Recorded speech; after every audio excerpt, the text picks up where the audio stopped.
What happens when one of Hollywood's biggest stars sits down for what should be a simple morning interview, only to face an ambush from a host with a hidden agenda?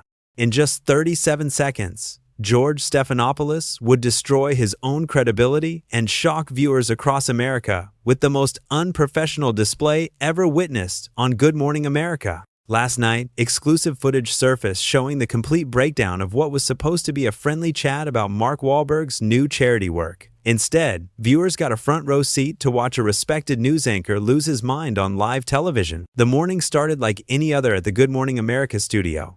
Mark Wahlberg arrived early, dressed in a simple Navy suit, ready to discuss his foundation that helps at-risk youth in Boston. The cameras were rolling, the lights were bright, and millions of Americans were settling in with their coffee to start their day. George Stephanopoulos sat across from Mark, his usual stack of note cards in front of him. The veteran journalist had interviewed presidents, world leaders, and countless celebrities.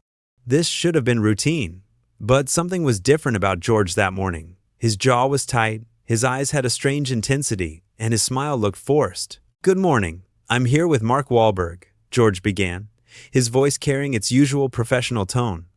"Mark, thanks for joining us today." "Thanks for having me, George. Always good to be here," Mark replied with genuine warmth, leaning back in his chair with the relaxed confidence of someone who had done thousands of interviews. The first few minutes went smoothly. Mark talked about his foundation, the kids they were helping, and the upcoming fundraising event. His passion was obvious as he described mentoring young people who reminded him of his own troubled youth.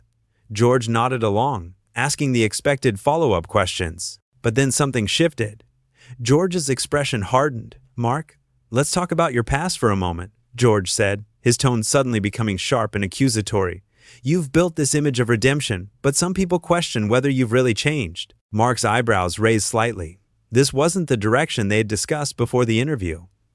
"Well, George, I think my actions speak for themselves. I've spent decades trying to give back and make amends for mistakes I made as a kid." "Mistakes?" George leaned forward aggressively. "Is that what you call your criminal record? The assault charges? The hate crimes?" The studio went dead quiet. Even the camera operators looked uncomfortable. This wasn't journalism. This was an attack. Mark kept his composure, though his voice grew firmer. "George, I was a troubled teenager who made terrible choices. I've never hidden from that. I've spent my entire adult life trying to make up for it. I thought we were here to talk about helping kids. But you were convicted of attempted murder?" George pressed, his voice getting louder. "You served time. And now you want us to believe you're some kind of saint?" "I never said I was a saint," Mark replied calmly. "I said I was someone who learned from his mistakes and wanted to help others avoid making the same ones. Isn't that what redemption means?" The tension in the studio was thick enough to cut. Behind the cameras, producers were frantically gesturing, trying to figure out what was happening. This wasn't the interview anyone had planned. George shuffled his note cards aggressively, clearly frustrated that Mark wasn't taking the bait. "You made millions playing tough guys in movies while real victims of violence suffer every day. How do you justify profiting from the same kind of behavior you engaged in as a young man?" Mark's jaw tightened, but his voice remained steady.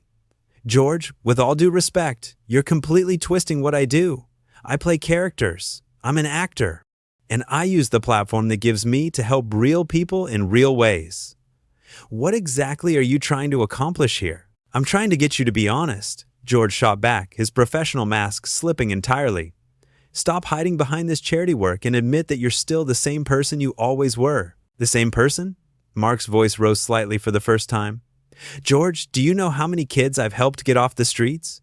Do you know how many families I've kept together? Do you have any idea what my foundation actually does? Or did you just decide to attack me without doing your homework?" George's face flushed red. He clearly hadn't expected Mark to push back so effectively. "Don't lecture me about journalism. I've been doing this longer than you've been acting." "Then act like it," Mark said firmly. "This isn't journalism. This is a hit job. And frankly, it's beneath you." The words hung in the air like a slap. George's mouth opened and closed, but no words came out.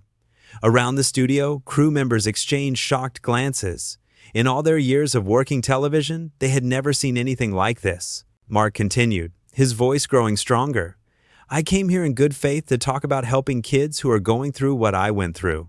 Instead, you want to relitigate mistakes I made 30 years ago that I've already paid for, already made amends for, and already learned from. What's your endgame here, George?" George's hands were actually shaking now as he gripped his note cards. My endgame is the truth. The truth? Mark leaned forward. The truth is that I was a messed up kid who did terrible things. The truth is that I've spent decades trying to make up for it. The truth is that my foundation has helped thousands of young people. The truth is that I've never once claimed to be perfect. But apparently, those truths don't fit whatever narrative you decided to push today. The studio was so quiet, you could hear the cameras humming. George looked around desperately, as if searching for support from his colleagues, but found only uncomfortable stares and nervous fidgeting. I think, Mark said slowly, that maybe this interview should end here. You don't get to decide that, George snapped, his voice cracking with emotion. This is my show. Mark stood up calmly and began removing his microphone. Actually, George, this is supposed to be a conversation between two adults, but you've made it clear that's not what you're interested in having.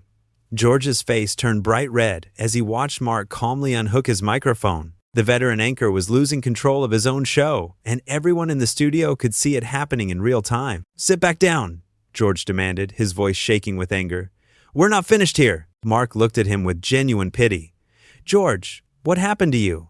I've watched you interview world leaders with respect and professionalism. Why are you doing this? Because someone needs to hold you accountable. George shot back, standing up so abruptly that his chair rolled backward. You can't just buy your way out of your past with charity work. Buy my way out? Mark's voice remained calm, but there was steel in it now. George, I've given away more money than most people will ever see. Not for publicity, not for tax breaks, but because it's the right thing to do. What have you done lately besides sit behind this desk and tear people down? The question hit George like a physical blow. His mouth opened and closed several times before he managed to stammer.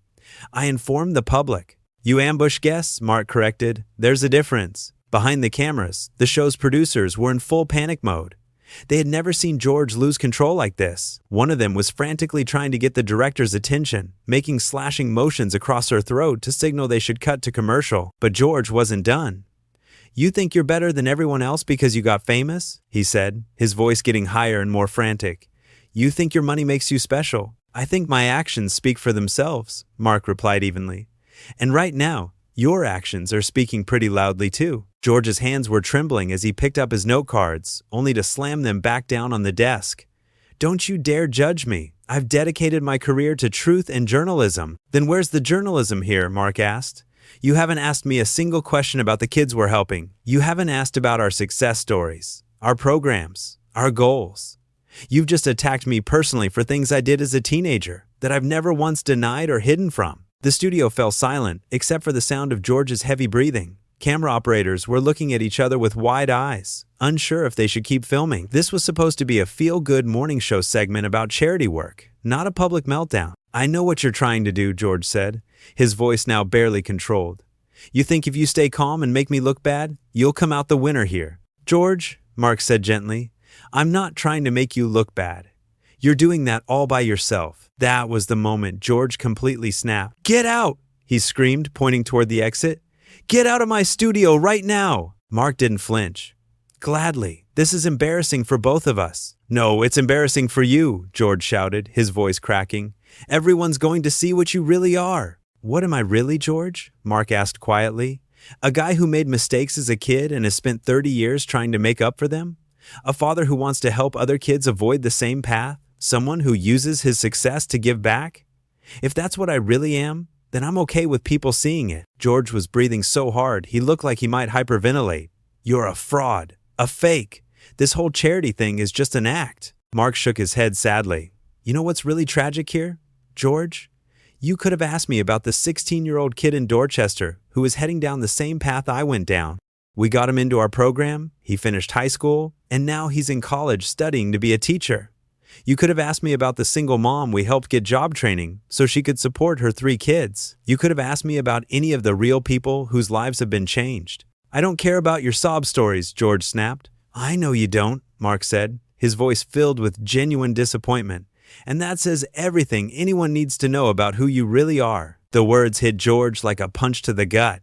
For a moment, his anger faltered, and something that looked almost like shame flickered across his face. But then his fury returned full force. Security! George yelled toward the back of the studio. Get him out of here! Two confused security guards appeared, looking like they would rather be anywhere else on Earth.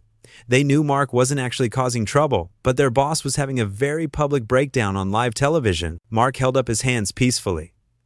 "It's okay, guys. I'm leaving." He turned back to George one last time.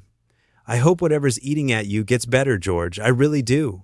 But taking it out on people who are trying to help kids isn't the answer." George's response was to grab his coffee mug and slam it down so hard on the desk that it shattered, sending coffee and ceramic pieces flying everywhere. The crash echoed through the studio like a gunshot. "Don't you dare pity me," he screamed. "I don't need pity from some ex-con actor." Mark just shook his head and walked toward the exit. As he reached the edge of the set, he turned back one final time. "For what it's worth, George, I used to respect you. I grew up watching you report the news with integrity and fairness. Whatever this was today, it wasn't you at your best." George stood there shaking, surrounded by broken coffee mug pieces, his chest heaving as he watched Mark disappear through the studio doors. The cameras were still rolling, capturing every second of his complete professional collapse. The studio remained dead silent for what felt like an eternity. Finally, one of the producers found her voice. "And we're going to commercial?" she announced weakly. But the damage was already done. Millions of viewers had just watched one of television's most respected journalists completely lose his mind while attacking a guest who had remained calm, dignified, and reasonable throughout the entire ordeal. As the commercial break began, George slumped back into his chair, staring at the broken mug pieces scattered across his desk. Around him, crew members quietly began cleaning up the mess, avoiding eye contact with their boss, who had just destroyed his own reputation in front of the entire country. The interview that was supposed to be about helping kids had instead become a masterclass in how to lose your credibility in under 10 minutes. And everyone who witnessed it knew they had just seen something that would be talked about for years to come.